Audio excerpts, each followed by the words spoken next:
really meant that, didn't you, Matthew? Yes. How long have you felt like this? Since I first met you. But why me? Because you're different. No, I'm not. Yes, you are. No, I'm not. I'm just like anyone else. Well, honestly, Christine, you're not like anyone else. You're different. Well, Matthew, if only I'd known before. Never mind. We're together now and nothing's going to come between us. You mean I can stay? Yes. Of course you can stay. Well, I can't go back there. No. They never understood me. Does your father understand you? Oh, yeah. You see, we talk the same language, share each other's things. You take us for brothers, except he looks so old. Here he is now. Before he comes in, Christine, I think I should warn you, he has a very dry sense of humour. Very dry. When you first meet him, he may say something that sounds rude, even insulting. But that's just his very dry sense of humour.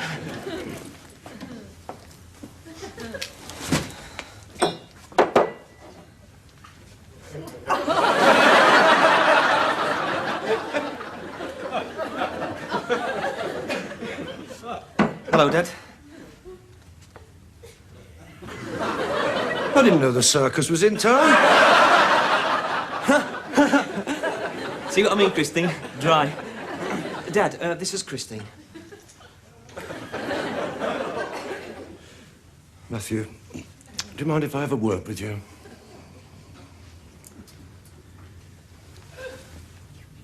Yes, all right, you do that, Christine.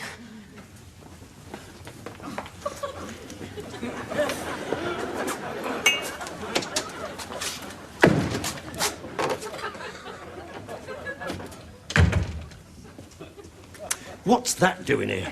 That? Do you mean Christine? I mean the third witch out of Macbeth who's just got into my kitchen. What's she doing here? She's fixing us a meal, as a matter of fact. You've not let her near the food. I thought it was a very nice gesture. What has she got out there, a cauldron? No. She's putting the finishing touches to a mixed grill. We'll probably put the finishing touches to us if we're not careful. You see her fingernails? Look, Dad, I'm not going to stand here and listen to you insult her. Then sit down. Or better still, get her out of here. You don't have to be so offensive. Just because I brought a girl home. I don't mind you bringing a girl home. I've often thought it'd be good for you. Some nice girl with a well-modulated voice and a cool handshake. Fresh complexion, nice clothes. I've even looked forward to it. Didn't expect the bride of Dracula. It might surprise you to know she's very popular. Most of the guys around here are crazy about her. What does she use, hypnosis? Just because she's different. You're so bourgeois. I don't mind her being different. We all like to express ourselves. You're looking at an old teddy boy. I used to have a jacket down to my knees and 3-inch crepe soles. I was banned from all the dance halls around here. I was really way out. But I still look like a member of the human race. Dad, just be careful what you say about her. Why? She won't turn me into a frog, will she? She means a lot to me. I don't want you to say anything you'll regret that'll drive a wedge between us. Now, come through and eat. Oh, I've taken the liberty in opening a bottle of wine. Wine? With a fry-up? Yeah. Well, we've got something to celebrate. What have we got to celebrate? Our engagement.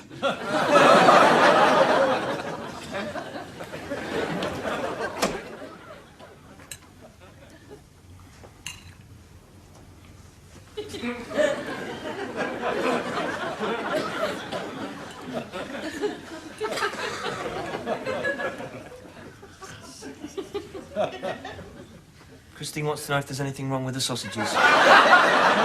Oh, they're excellent. You haven't eaten any. Well, I always save the best till last. I might even keep them to the weekend. Have a little salad. Is there any more wine left?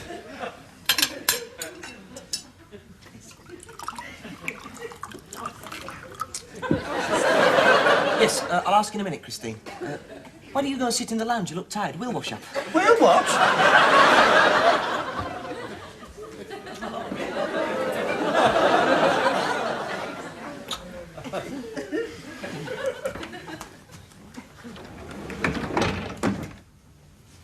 Is there going to be much of that? What? Kissing. Why are you always embarrassed by displays of affection? That wasn't affection, that was naked lust. We are engaged. Oh, are you? I didn't see any announcement in the Times. We haven't made it official yet. Well, take my advice, don't. She's not ready for marriage. Hasn't learned to speak yet. course she can speak. Not out loud. She's shy. Shy. Painfully shy. She thinks people are staring at her. Of course they're staring at her. She's a bloody freak, Matthew. We're going to start that again. Listen, how can you marry someone who can't speak? You never get through the service.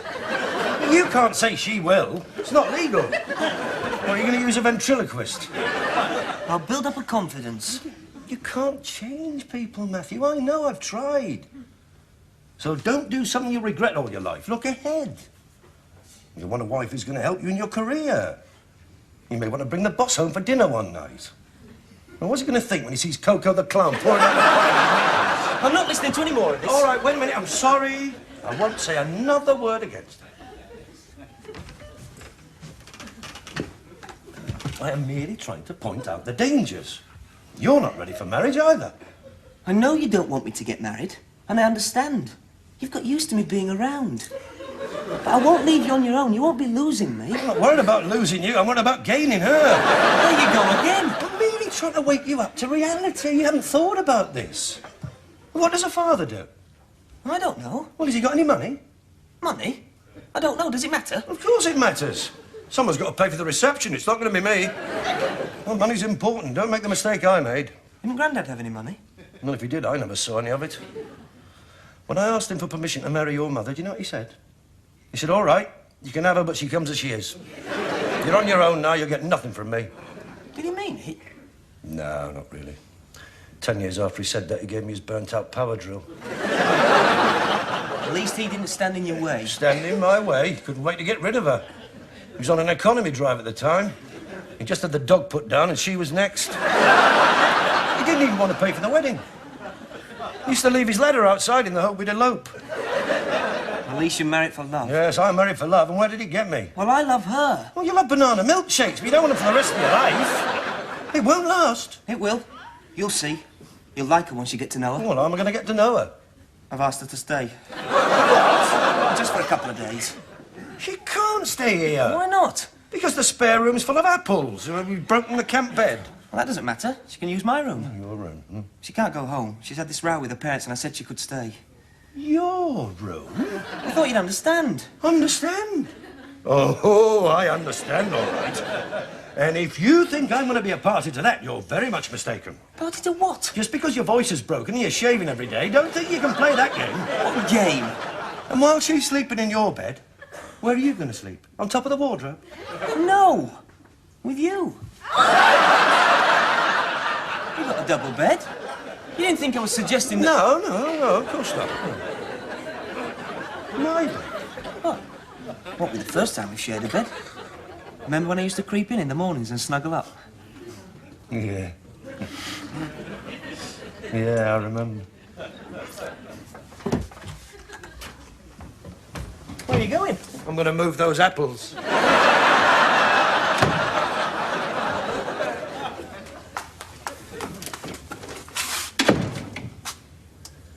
Yes, Enid. Mr. Willows, I've just been into the spare room to give your Laxton Superbs a light dusting, and what do you think I found? What did you find, Enid? I found Matthew rolling around the bed with this girl. Oh, yes, that's Christine. I meant to mention her. I wish you had. As you know, I'm not easily shocked, but for a moment I completely lost my composure.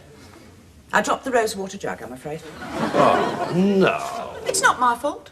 I didn't realise you condone such behaviour. Well, I don't exactly condone it, but they are engaged. Engaged? That's no excuse. The late Mr. Thompson and I were engaged for 2 years, but he didn't get a foot on the stairs till after the honeymoon. Yes, well, you know, Matthew, he was probably trying to shock you. Well, he certainly succeeded. I don't know what he was doing to that girl, but all her hair was standing up. Well, that's the fashion. She looked as if she'd been pulled through a hedge backwards. Yes, I know. I think he's only doing this to irritate me. That's why I thought, if I showed them I didn't care, let them alone together, well, he might get bored with it. He didn't look bored to me. He looked quite flushed. I think this is something that needs to be nipped in the bud, Mr. Willows. Well, just leave it with me, Enid. I know what I'm doing. Do you? And perhaps you can explain this little item.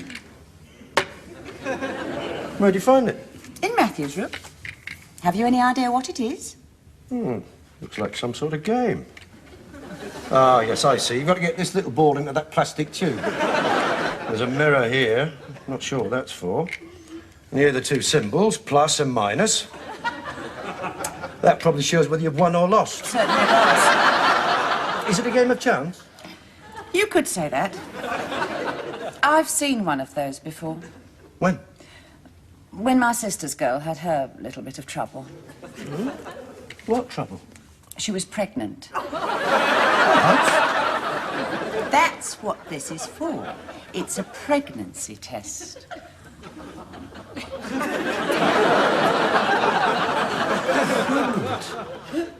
And he's up there with her, rolling about on the bed. I just hope it's not too late to close the stable door, Mr. Willows. I'm not going to close the stable door. I'm going to have a word with the horse.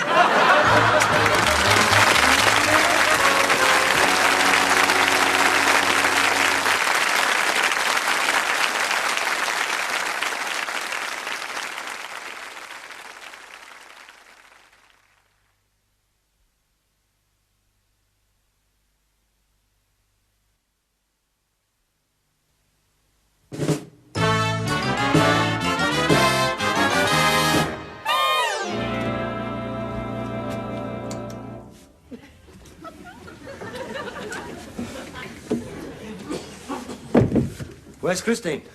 Resting. Wouldn't disturb her. No, of course not.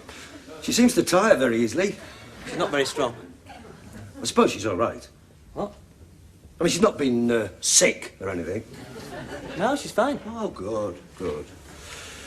Then there's nothing to worry about.